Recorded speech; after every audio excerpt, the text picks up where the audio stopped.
Bart Ehrman has estimated that we have as many as 400,000 textual variants among our manuscripts, and I think that might be actually a little bit low. I think it might be closer to 500,000 now. But I suggested to him years ago that I thought it was at 400,000. And I don't know if that's where he got the number, but he had held a 300 for some time. But the fact is, we definitely have more variants than we have words in the original New Testament. About 2.5 times as many variants. Now, if you hear that, and you hear only that, then it's going to create a bunch of chicken littles, and people are thinking the sky is falling, and what do I do? The rest of the story is this.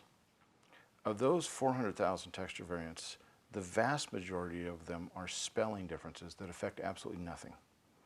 The most common textual variant, and when I say the vast majority, about 75% of them are just spelling differences.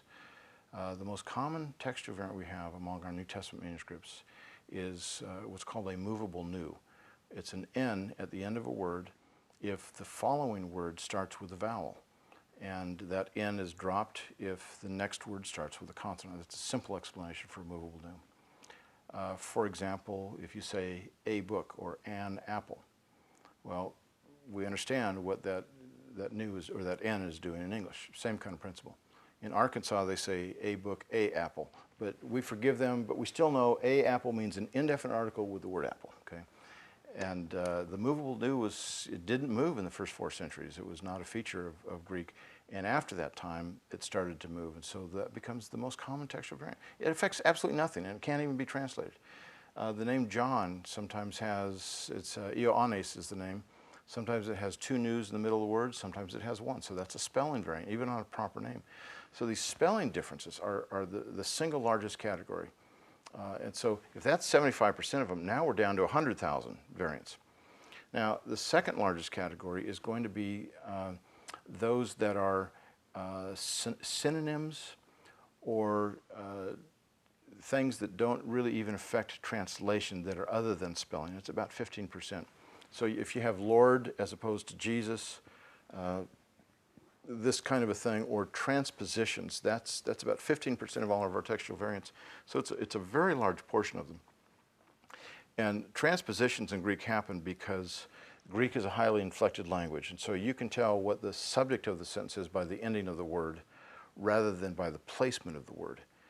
For example, in Greek you can say Jesus loves John and use exactly the same word for Jesus, the same word for John, and the same word for loves. And you could say it 16 different ways in Greek where it's translated exactly the same each time.